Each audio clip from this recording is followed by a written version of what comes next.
نحمدہ و نصلی علی رسولہ الکریم اما بعد فاعوذ باللہ من الشیطان الرجیم بسم اللہ الرحمن الرحیم۔ آج سورہ بقرہ کی آیت نمبر 81 سے شروع کر رہے ہیں، جس میں اللہ رب العزت نے ارشاد فرمایا بلا من کسب سیئۃ، کہ اور واقعی جس نے برائی اختیار کی، وَأَحَاطَتْ بِهِ خَطِیئَتُهُ، اور اس کے گناہوں نے اس کو ہر طرف سے گھیر لیا، فَأُولَٰئِکَ أَصْحَابُ النَّارِ، تو یہی لوگ دوزخی ہیں، ہم فیہا خالدون، اور وہ اس میں ہمیشہ رہنے والے ہیں۔ اس آیت میں گناہ سے شرک اور کفر مراد ہے، اور احاطہ کرنے سے مراد یہ ہے کہ ان کے گناہوں نے ان کے لیے نجات کی راہیں بند کر دی ہیں، اور کفر و شرک پر ہی ان کو موت آئے گی، کیونکہ مومن خواہ کیسا ہی گناہ گار ہو گناہوں سے گھرا ہوا نہیں ہوتا۔ یہ جو احاطت بھی خطیئات، کہ گناہوں نے اس کو ہر طرف سے گھیر لیا، تو اس لیے کہ ایمان بذات خود اس کے پاس جو ہے ایسی دولت ہے جس سے وہ گناہوں میں گر نہیں پاتا۔ تو یہاں کافروں اور مشرکوں کا ذکر ہو رہا ہے کہ وہ اصحاب النار ہیں، دوزخی ہیں، وہی دوزخی ہیں، اور وہ اس میں ہمیشہ رہنے والے ہیں۔ اب اس کے بعد ارشاد ہوتا ہے والذین آمنوا وعملوا الصالحات اولئک اصحاب الجنہ ہم فیہا خالدون، اور جو لوگ ایمان لائے اور انہوں نے نیک عمل کیے تو وہی لوگ جنتی ہیں، وہ اس میں ہمیشہ رہنے والے ہیں۔ یہاں نجات اور بخشش کا ایک بنیادی اصول بیان کیا جا رہا ہے کہ نجات کا دار و مدار کسی قوم نسب سے وابستگی پر نہیں ہے، بلکہ اس کا دار و مدار ایمان پر ہے اور عمل صالح پر ہے۔ اسلام سے پہلے انسانیت کی تقسیم رنگ، نسل اور وطن کی بنیادوں پر ہوتی تھی۔ یہ سمجھا جاتا تھا جیسے آپ ایک عام تاثر لیں کہ جو گورے رنگ والا ہے، خواہ اس کا نام ہے عمل کتنا ہی سیاہ ہے، مگر وہ کالی رنگت والے سے برتر ہے۔ اسی طرح برہمنوں کو افضل قرار دیا، ان کے مذاہب نے، جرمنی میں رہنے والوں نے اپنے آپ کو برتر سمجھا، ہر ایک نے اپنے لیے خود ہی کچھ ایسے دائرے لگا لیے کہ وہ دوسروں سے بہتر ہیں، دوسروں سے افضل ہیں، اور ان کے نام عمل کو کوئی اس میں ضرورت نہیں ہے۔ تو یہاں اللہ نے یہ واضح کر دیا، اور ان کی ان ساری بنیادوں کو جو غلط چیزوں پر تھیں ان کو اکھیڑ پھینکا، اور انسانیت کی تقسیم مومن اور کافر، نیک اور بد کی بنیاد پر کی ہے۔ اور نیکی اور تقوی کے میدان میں جو آگے بڑھ جاتے ہیں اور آگے بڑھنے والے ہیں، ان کے راستے میں جو حائل چیزیں آتی ہیں، رکاوٹیں آتی ہیں، ان سب کو اس آیت مبارکہ نے اور اسی جیسی کتنی آیات نے ریزہ ریزہ کر دیا کہ اصل بنیاد تقوی کی، اللہ کے قرب کی، آگے بڑھنے کی، فضیلت کی ایک ہی بات ہے، آمنوا وعملوا الصالحات، جو ایمان لاتا ہے اور عمل صالح کرتا ہے بس وہی صاحب الجنہ ہوگا، وہی جنتی ہے، اسی کے لیے اللہ نے جنت کو سجا رکھا ہے اور وہ اس میں ہمیشہ رہنے والے ہیں۔ اس کے بعد ارشاد باری تعالیٰ ہے آیت نمبر 83 میں کہ وَإِذْ أَخَذْنَا مِيثَاقَ بَنِي إِسْرَائِيلَ لَا تَعْبُدُونَ إِلَّا اللَّهَ وَبِالْوَالِدَيْنِ إِحْسَانًا۔ اب یہاں ارشاد ہو رہا ہے کہ بنی اسرائیل سے جو جن باتوں پر عہد لیا گیا تھا، اور وہ باتیں کیا تھیں؟ عقائد تھے، معاملات اور عبادات کی اور اخلاقیات کے کچھ اصول تھے جن پر ان کو اپنانے کا بنی اسرائیل کے انبیاء نے پختہ عہد لیا تھا۔ اللہ نے یہاں اسی کی انہیں یاد دہانی بھی کرائی، اور ساتھ ہی ان کی وعدہ شکنی کا بھی بیان فرمایا کہ وہ آئندہ ایسی غلطیوں سے پرہیز کرے۔ اب یہاں غور کریں تو اللہ رب العزت نے جو اصول بتائے ہیں، یہی اسلامی نظام حیات کے بھی بنیادی 10 نکات ہیں، اور یہ ہماری پوری زندگی پر حاوی ہوتے ہیں۔ ان میں پہلی بات آتی ہے عبادت الہی اور ترک شرک کی، کہ لا تعبدون الا اللہ، کہ اللہ کے سوا کسی کی عبادت نہ کرنا، کسی کو نہ پوجو، وبالوالدین احسانا، اور والدین کے ساتھ حسن سلوک سے پیش آنا۔ والدین کا اتنا بڑا درجہ کہ انہیں اپنی عبادت کے فوراً بعد ان کی خدمت کا حکم دیا جا رہا ہے، اور یہاں سے ایک معاشرتی اور سماج کے بھی بنیادی اصول وضع کیے جا رہے ہیں کہ معاشرے میں رہنا ہے تو اس کے لیے کن احکامات پر عمل پیرا ہونا ہوگا۔ ان میں آتا ہے کہ والدین کے ساتھ حسن سلوک، بھلائی، اس کا مطلب یہ ہے کہ ایسی کوئی بات نہ کرے، ایسا کوئی کام نہ کرے جس سے انہیں تکلیف ہو، اپنے بدنی، اپنی مالی خدمات سے کبھی دریغ نہ کرے، ہر وقت جب انہیں ضرورت ہو تو اسے حاضر ہونا چاہیے۔ اور اگر یہاں تک علماء کہتے ہیں کہ اگر والدین اپنی خدمت کے لیے حکم دے کہ نفل چھوڑ دو تو چھوڑ دینے چاہیے. ان کی خدمت نوافل سے بھی زیادہ افضل ہے. ہاں یہ ہے کہ اگر واجبات اور فرائض جو ہیں وہ والدین کے حکم سے ترک نہیں کیے جا سکتے کیونکہ وہاں اللہ کا معاملہ آ جاتا ہے، مگر باقی جو طریقے ہیں ان سارے طریقوں کو اپنائے، تہ دل سے ان سے محبت رکھے، رفتار، گفتار، نشست، برخاست، ہر کام میں ان کے ادب کو اپنے لیے لازم سمجھے، ان کی شان میں ہمیشہ اچھے الفاظ بولے، کبھی کوئی ایسا لفظ نہ بولے جس سے ان کے دل کو تکلیف ہو، ان کو راضی کرنے کی کوشش کرتا رہے،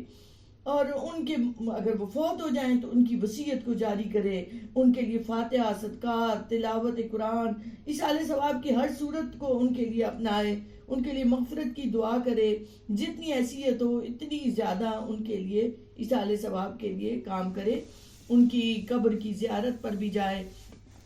اور ان کے جو رشتہ دار ہیں ان سے بھی بھلائی کرے کہ یہ میری والدہ کے رشتہ دار ہیں، یہ میرے والد صاحب کے رشتہ دار ہیں،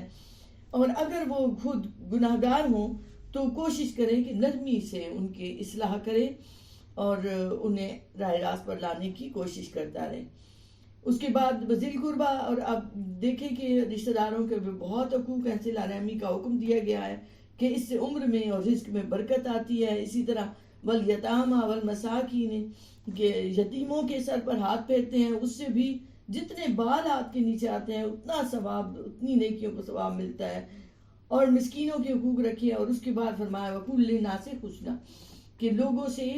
اچھی بات کہو، یعنی حق بات کہنا، خوش اخلاقی سے پیش آنا، باقی صلاحات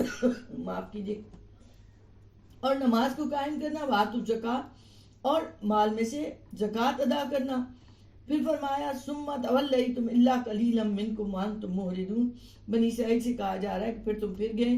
مگر تم میں سے تھوڑے رہ گئے، وَأَنْتُمْ مُعْرِضُونَ، اور تم روح گردان ہو، تم اس سے جو ہے وہ گریز کرنے والے ہو. اور اس کے بعد پھر ارشاد ہوتا ہے وَإِذْ أَخَذْنَا مِيثَاقَكُمْ، اور جب ہم نے تم سے عہد لیا، لَا تَسْفِكُونَ دِمَاءَكُمْ، کہ تم اپنوں کا خون نہ بہانا، وَلَا تُخْرِجُونَ أَنفُسَكُم مِّن دِيَارِكُمْ، اور نہ اپنے لوگوں کو ان کے گھروں اور بستیوں سے نکال کر جلا وطن کرو گے. ثم اقررتم، پھر تم نے اس بات کا اقرار کیا، وانتم تشہدون، اور تم خود بھی اس بات پر گواہی دیتے ہو. اب یہاں ایک معاہدہ تھا عمل کا اور ایک امن کا. یہ عمل کا معاہدہ کیا ہے کہ معاشرے میں ہمیں کن اصولوں پر عمل پیرا ہونا ہے، ان میں عبادت الہی اور ترک شرک، پھر والدین سے حسن سلوک، پھر رشتہ داروں سے، پھر یتیموں سے، پھر بے سہارا غریب لوگوں سے، پھر خوش اخلاقی سے گفتگو کرنا. اب آپ غور کریں تو یہ جو 5 پوائنٹس ہیں، ان 5 کا تعلق ہمارے معاشرے سے ہے، سماج سے ہے، ہمارے معاشرتی تعلقات سے ہیں. اس کے بعد اقامت صلاۃ اور زکوٰۃ کا حکم دیا. اب یہ دوسرا معاہدہ جو ان کا بنی اسرائیل کا تھا، جو انہوں نے اللہ سے وعدہ کیا تھا کہ ہمیں امن کے لیے، وہ یہ کہ خون ریزی نہیں کریں گے، اپنوں کا خون نہیں بہائیں گے، اور دوسرا لوگوں کو جلا وطن نہیں کریں گے، اپنے لوگوں کو. تو ان میں 2 معاہدوں کا جو ذکر آیا ہے، یہی جو ہے اسلامی نظام حیات بھی ہے کہ جس کی ذمہ داری اب امت مسلمہ پر، ہم پر ہے، اور بنی اسرائیل سے بھی کہیں زیادہ ہے، کیونکہ اس وقت انبیاء کا سلسلہ جاری تھا اور ابھی آخری نبی نے آنا تھا. اب نبی کریم صلی اللہ علیہ وآلہ وسلم خاتم النبیین ہے، اب کوئی نبی نہیں آئے گا. بنی اسرائیل نے نافرمانیاں کی، وہ تباہ و برباد ہوئے، اور اگر ہم بھی ایسا ہی کریں گے تو ہماری بھی تباہی اور بربادی میں کوئی جو ہے وہ کمی نہیں لا سکے گا. اصل بات یہی ہے والذین آمنوا وعملوا الصالحات، ایمان اور عمل صالح پر مضبوط رہیں تو تبھی ہی نجات کا راستہ بن سکتا ہے. اس کے بعد ارشاد ہوتا ہے ثم انتم ہؤلاء تقتلون انفسکم وتخرجون فریقا منکم من دیارہم، پھر تم ہی وہ لوگ، اب انہیں معاہدے کی اس کی یاد دہانی کرائی جا رہی ہے کہ تم ہی وہ لوگ ہو کہ جو اپنوں کو قتل کر رہے ہو اور اپنے ہی ایک گروہ کو ان کے وطن سے باہر نکال رہے ہو. من دیارہم تظاہرون علیہم بالاسم والعدوان، ان کے خلاف گناہ اور زیادتی کے ساتھ تم مدد بھی کرنے والے ہو دشمن کی. وَإِن يَأْتُوكُمْ أُسَارَىٰ تُفَادُوهُمْ، اور اگر تمہارے پاس کوئی قیدی ہو کر آ جائیں تو تم ان کا فدیہ دے دیتے ہو، چھڑا لیتے ہو. وَهُوَ مُحَرَّمٌ عَلَيْكُمْ إِخْرَاجُهُمْ، حالانکہ ان کا وطن سے نکالے جانا بھی تم پر حرام کیا گیا تھا. أَفَتُؤْمِنُونَ بِبَعْضِ الْكِتَابِ وَتَكْفُرُونَ بِبَعْضٍ، کیا تم کتاب کے بعض حصوں پر ایمان رکھتے ہو اور بعض کا انکار کرتے ہو؟ فما جزاء من یفعل ذلک منکم، اور کیا سزا، کیا پس تم میں سے جو شخص ایسا کرے اس کی کیا سزا ہو سکتی ہے، الا خزی فی الحیات الدنیا، سوائے اس کے کہ دنیا کی زندگی میں ذلت اور رسوائی، و یوم القیامہ، اور قیامت کے دن بھی یردون الی اشد العذاب، ایسے لوگ سخت ترین عذاب کی طرف لوٹائے جائیں گے، وما اللہ بغافل عما تعملون، اور اللہ تمہارے کاموں سے بے خبر نہیں ہے۔ اب یہاں یہ بتایا جا رہا ہے کہ عہد شکنی اور اپنے ہی وطن کے لوگوں پر ظلم کرنا، ان مظالم پر دنیا میں بھی ذلتناک سزا ہے اور آخرت میں بھی شدید عذاب ہے۔ اور معلوم یہ ہوتا ہے کہ اسلامی نظام کو ترک کرنے سے قوموں پر دنیا میں بھی ذلت آ جاتی ہے۔ یہاں ایک صوفیانہ نکتہ بھی ہے جس میں مشائخ اور مریدین کے متعلق میں جب وہ تربیت کے عمل سے گزر رہے ہوتے ہیں مریدین، تو وہ بھی اسیر ہوتے ہیں۔ کس طرح کے اسیر ہوتے ہیں؟ اسیر قیدی ہو جانا، کہ گناہ کر کر کے کچھ گناہوں کے اسیر ہو چکے ہیں، کچھ لذت دنیا میں اتنے کھو چکے ہیں کہ انہوں نے انہیں گھیرے ہوا ہے، کچھ اپنے نفس کی خواہشوں کی پیروی کرتے کرتے اس کے قیدی ہو کر رہ گئے ہیں۔ تو یہ زنجیریں ہیں، یہ ساری گناہوں کی، دنیا کی لذتوں کی، اپنی نفس کی خواہشوں کی، اور کوئی بھی بشری ایسی چیزیں آپ پر غالب آ چکی ہیں جن سے آپ مقید ہو گئے ہیں اور آپ آگے نہیں بڑھ پا رہے، باطنی طور پر آگے بڑھنے کی منزلیں طے نہیں ہو رہی۔ تو ان سے چھٹکارا پانے کے لیے کیا کرنا پڑے گا؟ توبہ کرنی پڑے گی، آنسوؤں سے وضو کرنا پڑے گا،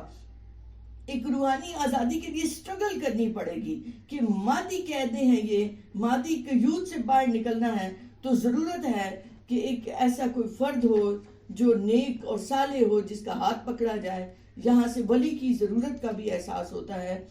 کہ جو ہمیں چھڑا سکے اور اس کے ساتھ لگ کے ہم ان چیزوں سے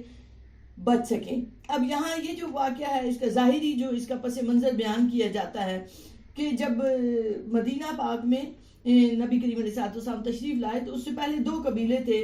اوس و خزرج کے، اور اسی طرح یہودیوں کے بھی 2 قبیلے تھے، بنو قریظہ اور بنی نذیر۔ تو ہر ایک قبیلے نے اپنے ایک حلیف کو اپنے ساتھ ملایا ہوا تھا، یعنی جس طرح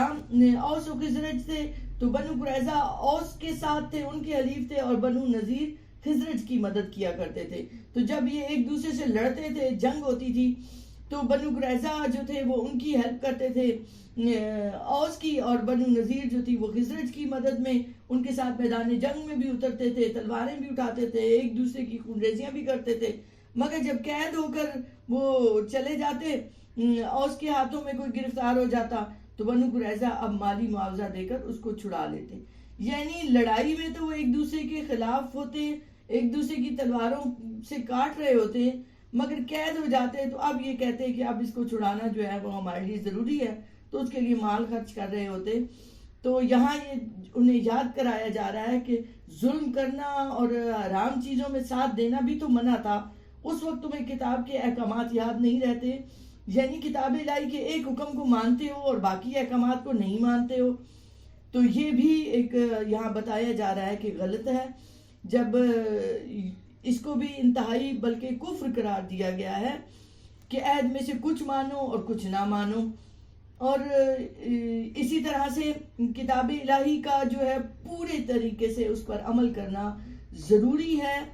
اور اسے اب سید الانبیاء، امام الانبیاء نبی کریم علیہ السلام کے حوالے سے دیکھا جائے تو ان کا انکار کرتے تھے بنی اسرائیل، اور حضرت موسیٰ علیہ السلام کو مانتے تھے، تو ان کا ماننا ان کو کفر سے نہیں بچا سکتا، کیونکہ اب جب ان پر آگے احکامات واضح ہو گئے اور نبی کریم علیہ السلام پر عمل کرنا، ان کی ذات پر ایمان لانا لازم ہے، تو جب وہ ایمان نہیں لاتے تو اس کا مطلب یہ ہے کہ انہوں نے اللہ کے احکامات کو نہیں مانا، اور خود جس کی خوشخبریاں سناتے تھے، پڑھتے تھے، سنتے تھے، اب نہیں مان رہے، تو اس کا مطلب یہ ہے کہ انہوں نے اللہ کے احکامات سے انکار کیا ہے۔ دیکھیے اللہ رب العزت کی ذات سے محبت کرتے ہوئے جب انسان اس کی طرف یکسو رہتا ہے، مسلسل اپنی توجہ، اپنی دھیان اللہ کی طرف، اللہ کے کلام کی طرف، اللہ کے محبوب کی طرف رکھتا ہے، تو اس سے کیا ہوتا ہے کہ اس کی توجہ اور اتقاض یکسوئی ادھر پختہ ہوتی چلی جاتی ہے، تو شعور حواس خمسہ کی سطح سے بلند ہو جاتا ہے۔ اب آپ یہ تو محسوس کریں کہ حواس خمسہ سب کچھ نہیں ہے، بلکہ اللہ نے حواس باطنی عطا کی ہیں، باطنی قوتیں عطا کی ہیں، اور ان کا کھوج لگانا، ان کو ڈھونڈنا ضروری ہے۔ وہ تب ہو سکتا ہے جب عمل کی راہیں ہمارے لیے مشکل نہ ہمیں لگ رہی ہوں، بلکہ ہم بآسانی محبت اور قوت کے ساتھ ان پر عمل پیرا ہو رہے ہوں۔ تو جب محبت اور قوت کے ساتھ اللہ کے احکامات پر چلیں گے تو وہ راستے بھی آسان ہو جائیں گے، ان پر چلنا آسان ہو جائے گا، ان کو سمجھنا آسان ہو جائے گا۔ اور یہی مقصود ہے کہ قرآن کے باطنی معانی اور مفاہیم تک پہنچا جائے، ان کو سمجھا جائے اور ان پر عمل پیرا ہوا جائے۔ ان 10 ضابطوں کو یاد رکھیں، عمل پیرا ہوں۔ اللہ حامی و ناصر ہو۔ اللہ پاک ہمیں اس کا نور عطا فرمائے۔ بہت شکریہ۔ وما علینا الا البلاغ المبین۔